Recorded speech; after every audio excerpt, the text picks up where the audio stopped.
अभी हमने previous tutorial में जावा इनहेरिटेंस की बात करी, इजर रिलेशनशिप की बात करी कि इजर रिलेशनशिप क्या है। बट जावा ने हमें दो टाइप की रिलेशनशिप प्रोवाइड की है, one is easier relationship and second one is hazier relationship.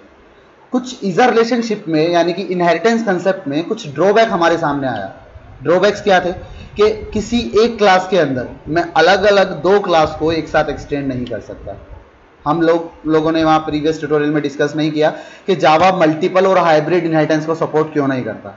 But अगर इसका हम सीधा सिंपल सा एक एग्जांपल लें तो जावा ने कुछ ऐसी फैसिलिटी हमें प्रोवाइड की है कि हम कहीं भी ऐसा कोड नहीं लिख सकते जहाँ पर जेवीएम कंफ्यूज हो जाए।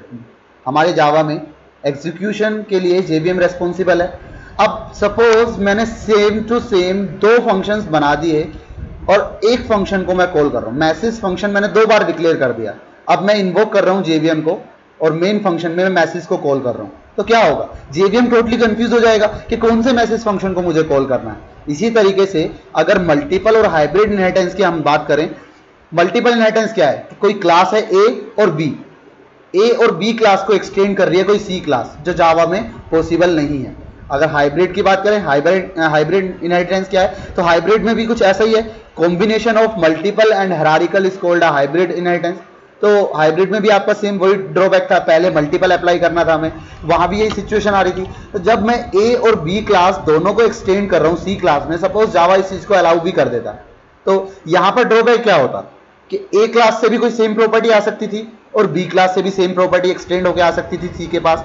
तो जब मैं सी क्लास का ऑब्जेक्ट बना के ए या बी प्रॉपर्टी कॉल करने जाता तो वो टोटली कंफ्यूज हो जाता सेम प्रॉपर्टी के केस में कि भाई मुझे ए की प्रॉपर्टी कॉल करनी है या बी की प्रॉपर्टी कॉल करनी है। सो जावा ने मल्टीपल और हाइब्रिड इन दोनों इनहेरिटेंस को अलाउ ही नहीं किया कि आप इसका यूज कर सके। ठीक है, तो इसी तरीके से एक ड्रॉबैक हमारे सामने निकल के आया कि मैं एक क्लास के अंदर मल्टीपल क्लासेस की प्रॉपर्टी अलग अलग क्लासेस को एक्सटेंड नहीं कर सकता। मैं एक से ज्यादा क्लास इजर रिलेशनशिप के थ्रू या इनहेरिटेंस के थ्रू एक्सटेंड नहीं कर सकता, या फिर आप कह सकते हैं कि एक क्लास से ज्यादा प्रॉपर्टी को आप एक्सटेंड करके यूज, अलग अलग क्लासेस की प्रॉपर्टी को आप यूज नहीं कर सकते।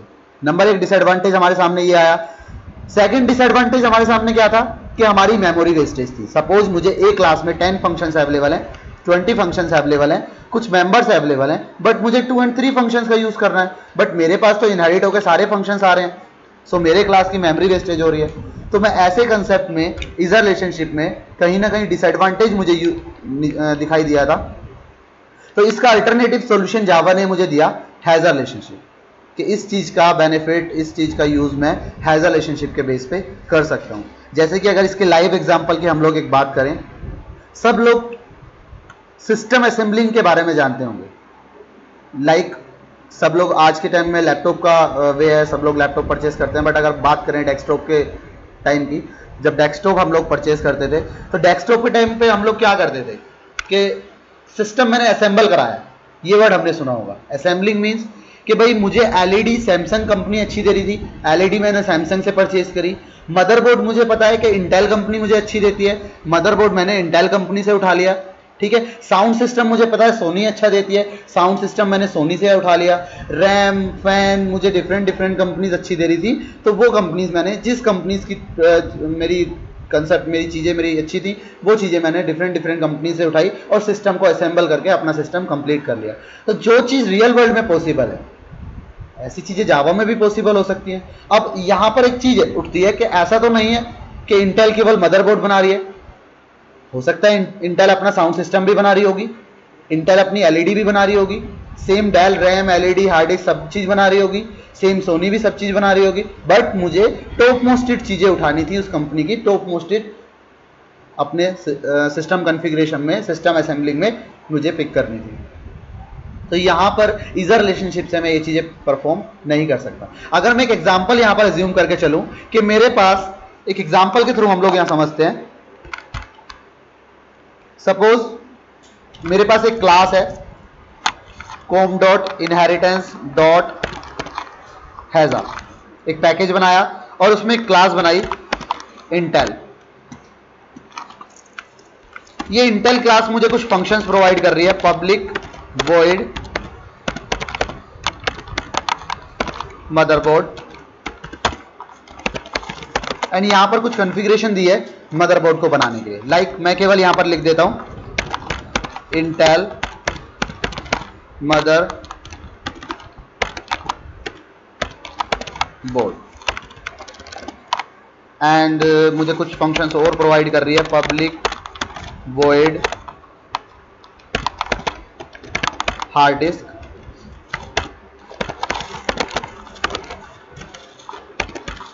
Intel hard disk, public void fan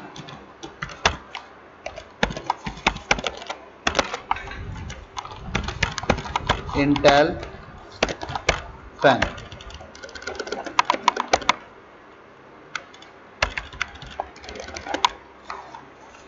इसी तरह से public void LED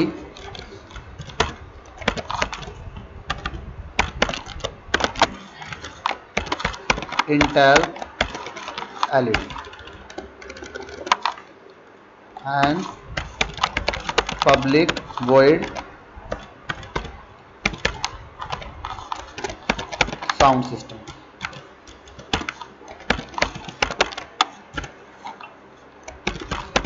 Intel sound system. कुछ इस तरीके से फंक्शंस मुझे इंटेल क्लास ने प्रोवाइड किए। इंटेल क्लास के पास, इंटेल कंपनी के पास कुछ ऐसी फंक्शनैलिटी मेरे सामने अवेलेबल थी, ठीक है। इसी तरीके से मार्केट में मेरे पास अवेलेबल थी एक सैमसंग क्लास,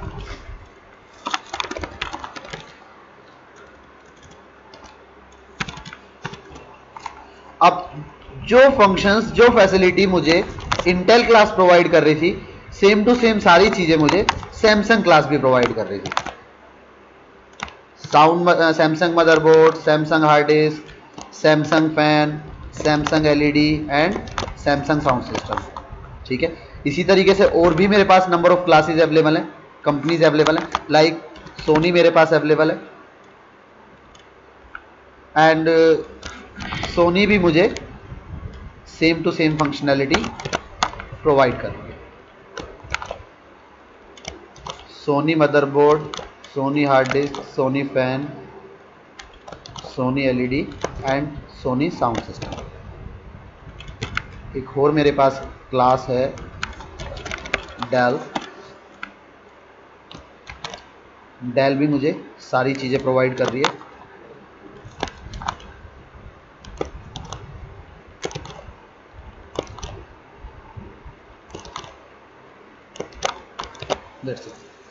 कुछ डिफरेंट कंपनीज मेरे पास अवेलेबल है। अब मुझे खुद का सिस्टम असेंबल करना है। मेरे पास केवल अपनी खुद की सिस्टम की कैबिनेट अवेलेबल है। उस कैबिनेट में मुझे डिफरेंट कंपनीज के प्रोडक्ट उठा के और अपना सिस्टम असेंबल करके कंप्लीट करना है, ठीक है। मैंने क्या किया, यहाँ पर एक खुद की मेरी क्लास है जिसका नाम है सिस्टम असेंबल। इस सिस्टम असेंबल क्लास में मेरे पास खुद का एक फंक्शन है, पब्लिक वॉइड कैबिनेट। इस कैबिनेट सिस्टम में मैंने जस्ट लिखा माय कैबिनेट इज रेडी, ठीक है। एंड फाइनली यहां मैंने पब्लिक स्टैटिक वॉइड मेन में अपनी सिस्टम क्लास का ऑब्जेक्ट बनाया, सिस्टम असेंबल एस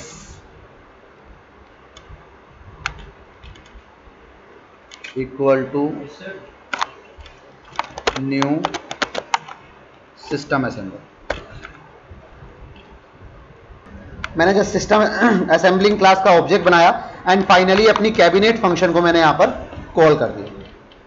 अब कैबिनेट फंक्शन मेरा कॉल हुआ। अभी अगर मैं अपने सिस्टम असेंबल क्लास को यहां पर एग्जीक्यूट करता हूं तो मुझे मेरा मतलब आउटपुट मुझे मिला कि my cabinet is ready. It means कि मेरे पास जो मुझे सिस्टम असेंबलिंग करना था, एक मुझे डेस्कटॉप असेंबल करना था अपना, उसके लिए मेरे पास कैबिनेट रेडी है। अब मुझे डिफरेंट कंपनी से, सोनी से, डेल से, लिनोवो से, सैमसंग से, डिफरेंट कंपनी से मुझे डिफरेंट फंक्शनैलिटी यूज करनी थी। सो ईजर रिलेशनशिप में अगर हम बात करें, जो हमने इनहेरिटेंस कंसेप्ट की जो हमने बात करी, अगर हम उसके अकॉर्डिंग देखें तो वो फैसिलिटी यहां पर मैं अप्लाई नहीं कर सकता। क्यों? अगर यहां मैं एक्सटेंड कर लेता हूं इंटेल क्लास को तो मेरा सिस्टम इंटेल बन जाएगा, बिकॉज सारी फंक्शनैलिटी मेरे पास इंटेल की आ जाएगी। अगर मैं एक्सटेंड करता हूं सैमसंग क्लास को तो मेरा सिस्टम सैमसंग बन जाएगा। सो यहां पर ड्रॉबैक है आपका इजर रिलेशनशिप में कि आप डिफरेंट क्लासेस से पर्टिकुलर प्रॉपर्टीज चूज नहीं कर सकते। तो इसका एडवांटेज है आपका, आप यहां पर एग्रीगेशन का यूज कर सकते हो।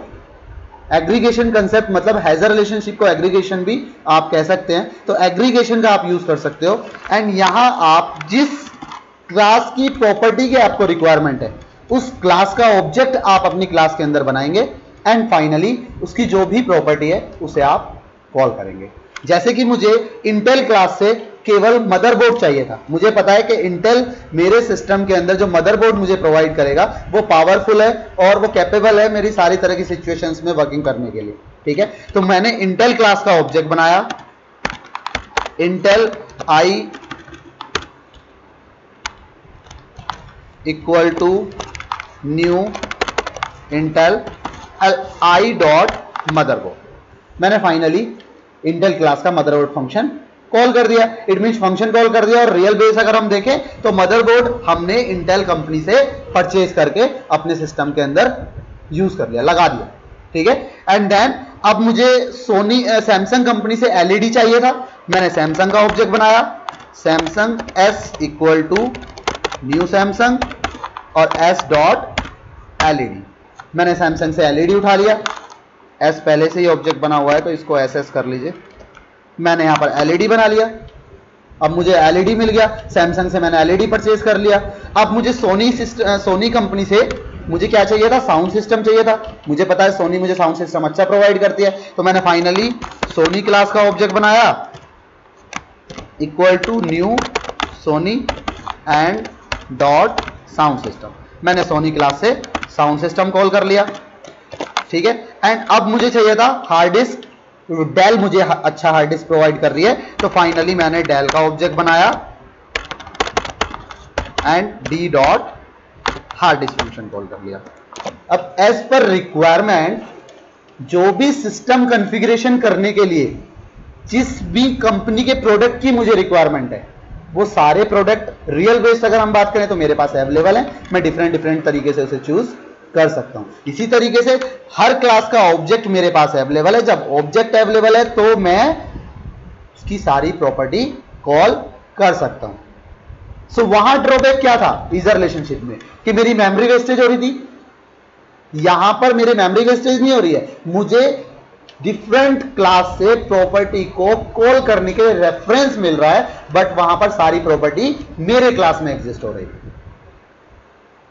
So memory wastage, project performance, time complexity for each and everything, अगर हम सब चीजों को देखें तो उसका एक अल्टरनेटिव सॉल्यूशन है आपके पास hazier relationship, which is very good. इस कंसेप्ट का हम लोग डेवलपमेंट में काफी हद तक यूज कर लेते हैं एंड काफी आप इसका आगे यूज होता है ट्यूटोरियल्स में देखोगे। ठीक है, तो ये बेनिफिट है आपका हैजर रिलेशनशिप का। अभी मैं इस प्रोग्राम को अगर एग्जीक्यूट करने जाऊं, see this is my class output, my cabinet is ready and Intel से मदरबोर्ड मेरे पास आ गया, सैमसंग से एलईडी मेरे पास आ गया, साउंड सिस्टम मेरे पास सोनी से आ गया और डेल ने मुझे हार्ड डिस्क प्रोवाइड कर दी। इट मींस मैं अब किसी सिंगल क्लास में थाउजेंड्स ऑफ क्लास अगर मुझे प्रॉपर्टीज की रिक्वायरमेंट है तो मैं सेपरेटली उसकी किसी भी प्रॉपर्टी को डायरेक्टली कॉल कर सकता हूं। यहां मेरे पास इजर रिलेशनशिप की तरह, इनहेरिटेंस कंसेप्ट की तरह कोई ड्रॉबैक नहीं है।